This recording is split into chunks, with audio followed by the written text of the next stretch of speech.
So next is kaning sa inventory.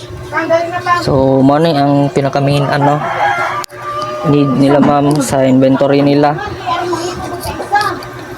So mo ni siya dariha sa taas na quotation, out of stock, export, import, CSV og add item.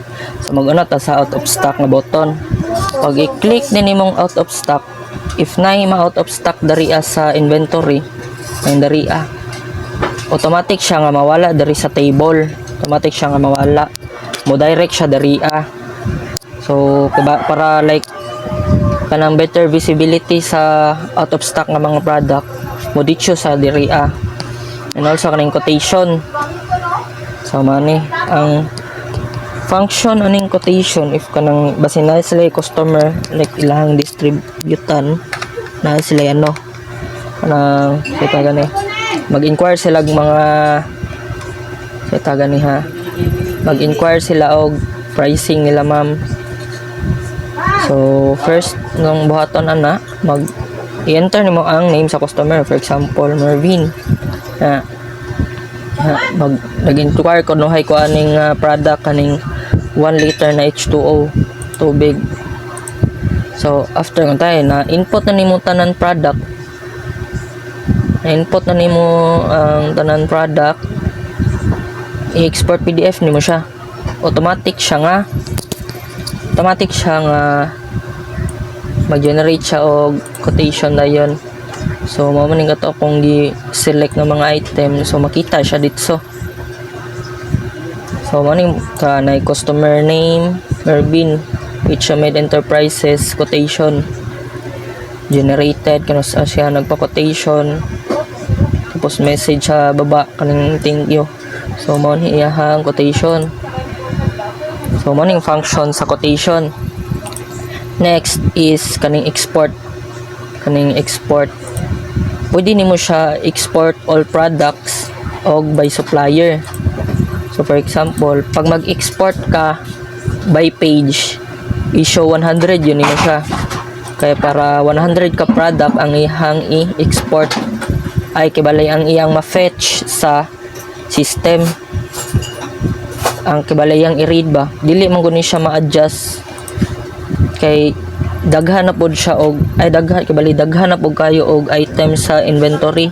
So if ever gusto nimo ni siya i-import tanan product, nimo sa page 1 kani page 1 100 products. Pag export nimo, export all products 100 items. So pag pindot nimo daha, automatic siya nga ma-export. So mana ni siya tanan product sa page 1. So makakita siya og pila pod ang total value. Ani mo na total value. So di ba for example i-export mo tanan, and same process lang gapon hangtod sa pinakalas na page dira sa page 10 to dariya. So pag export nimo, export all products, mana ni siya makita na to kibali na export na nimo ang from page 1 to page 10. So mana ni sila tanan products. Next is by supplier ta. Naapuning by supplier na by supplier nga mag-import ka. For example, darita sa page 1. Mag-try ta og export by supplier. For example, kaning si HTML Pharmacy. HTML Pharmacy. So kaning page sa page 1 na ay 9 items nga gikan kang HTML Pharmacy. So export ni mana niya, mora siya mugawas katong 9 kabok items nga nabilong kay HTML Pharmacy. So ma-input ang total value po na niya og pila ra po siya kabok, pila ra value sa 9 items. So for example mo ni siya kang HTML katong kang HTML Pharmacy na supplier. So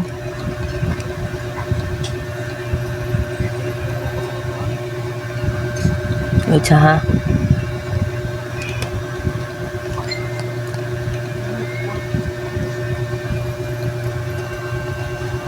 Dara, naay makita na supplier dariya kani. Kinsay supplier si AH2 Med Pharmacy. Makita pod ang iyang mga reference number atong kuan, batch number, pila ka stock or pieces, unit price, total value. So mo ni siya. Makita nimo ang iyahang nabilong siya ang supplier, ang product. So di ba, for example kato si H2 Med Pharmacy, gusto nimo siya i-export tanan product niya to, next page na pug ka.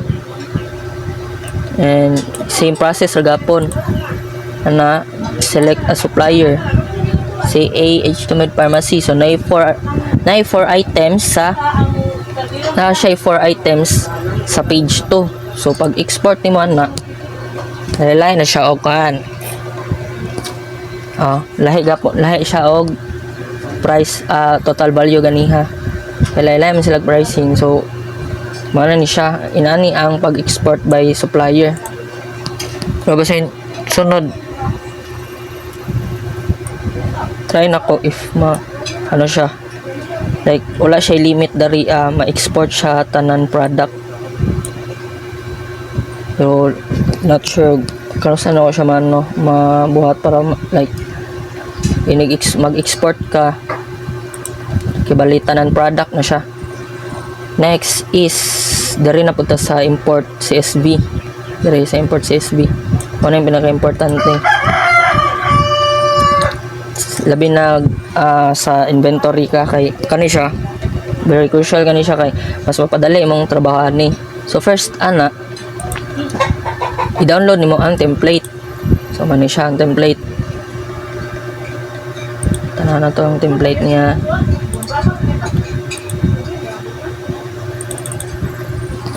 Check na to ang template. So mo ni ang template sa CSV format. So sa nakita nimo ano siya,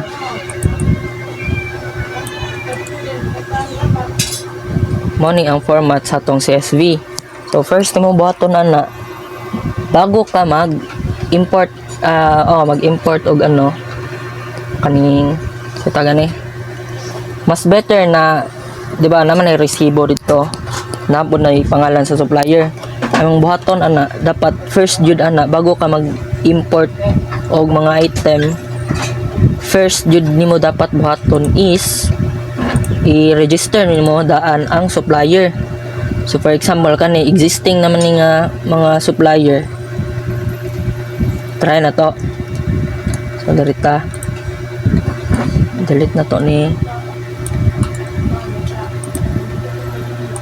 itong same guna ko sa gingon sa last video. Dapat inato siya, dapat identical yun siya. For example kani siya nga kani siya nga supplier,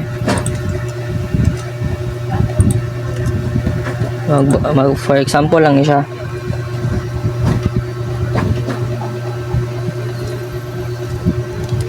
medic 01 para paracetamol, description NA lang tayo ako kabalo, and category NA. So ang supplier kato siya, kay dagko man ni ang iyahang nakakapitalize man siya tanan. So dapat sa supplier identical bud siya, naka kapital pud tanan, kay og dili mo gud siya mag-duplicate siya, mapareha ning uban na kani na no address something na ninana. Pero okay ra gabo na siya, kay same ra man sila supplier, pero mas mayo na identical siya, kay para inig upload nimo sa file katong CSV file, diri jud siya ma-register kani kay diri man ako siya gi-register na na supplier ang kaning product akong gi-example. So next katong pricing, for example 10 ilang cost kay dos, pero basin makabantay kada sa mga resibo, pero kagets naman guro kadayon nakatong for example na 1 box sa paracetamol, tapos ang paracetamol niya kay 100S. So ang computation na to niya is 2 pesos divided by 2 pesos divided by 100.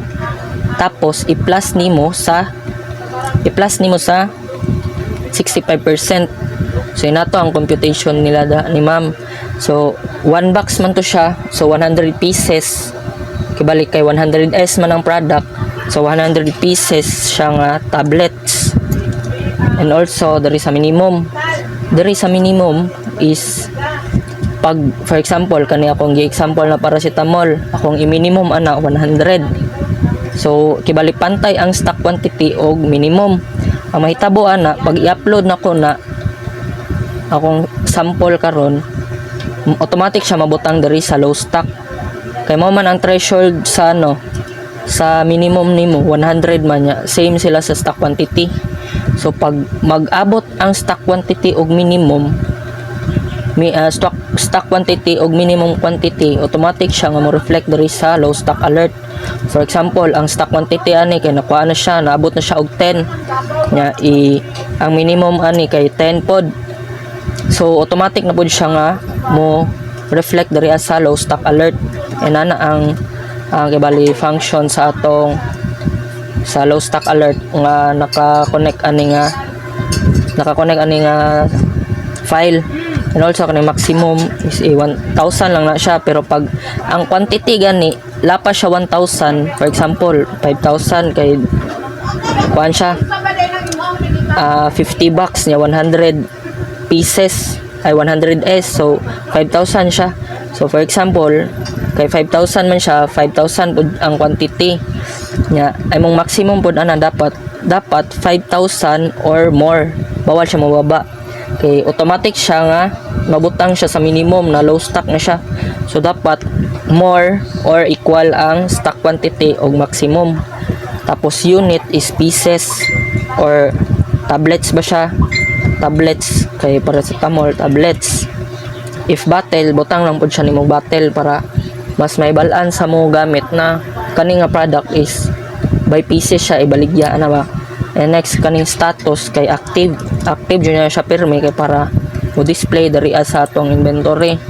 Ay diri kay og inactive na siya, mag red ni diri dili pud na siya mo display sa POS. So next kaning expiry date, diri pud ka careful kay for example 03/30/2030 ay asan to 30/20/30 mao na expiration date ani nga product.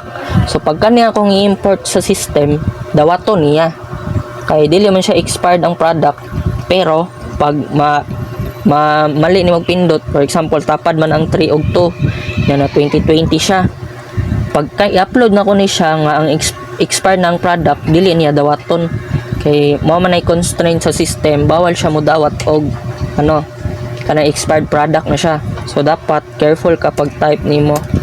So dapat dili jud expired ang product. And also kaning batch number. So kaning batch number i-input lang po nimo kay para i-make sure po na tama ang imuhang ma-input. Kay siya kanang for example gipangita ni ma'am ang kaninga product na pangitaan mo sa resibo yung batch number, ma-search ra nimo siya diri sa kaning search bar na to napo ni siya. For example mangita tag product nga na ay batch number. So kani si Advil, so unique man yun ng batch number nila. So dapat si Advil ray mo gawas. So try na to ha if fully function ba jud siya. So fully function jud siya. Si Advil lang ang nigawas kay siya raman ang nainani nga batch number. So mo na siya. So fully function ang ato ang batch number.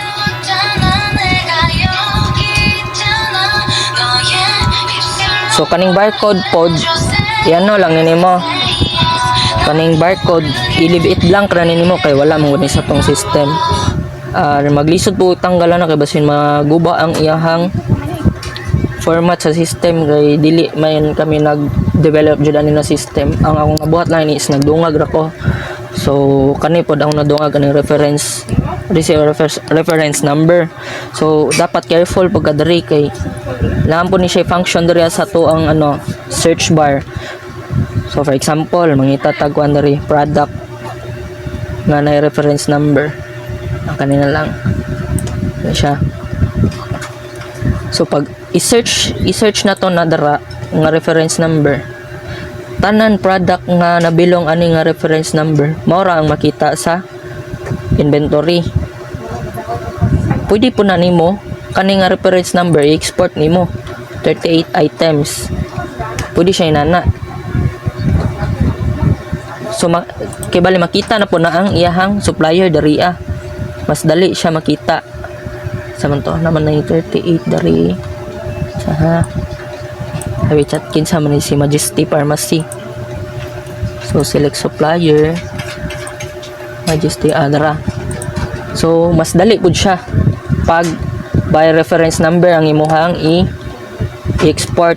So working ang ato ang search bar. So careful po kadiri pag input nimo. So dili na lang ako ni siya i-upload kay nakita naman nimo sa previous video. Mas gi-upload lang ako ni para kanang mas masabtan siya ba. Kay katong last na ko nga video is murag lisod dito siya sabton kay iwit-iwit ang tingog kay gi voice over na ko to siya. So mo na to ang function sa to ang CSV. So mo na to siya. And kaning sa add new item nga button, ang purpose lang ani is kanang i-individual mo ag-add. So para sa to mas madugayan jud ta kay isa-isahon mo gud siya. So pang fill up pa nimo diri tanan-tanan, so mas better nga CSV na lang. Maski isa ra imong i-import, mas maayo nga CSV na lang siya kaysa kaning sa item nga modal kay langay kay siya, daghan kay siya fill upan. So mao lang to ang coverage aning sa inventory. Next is i-cover na to ni tanan kani isa na nato ni cover ning categories kani tanan nguban kay para madali ta.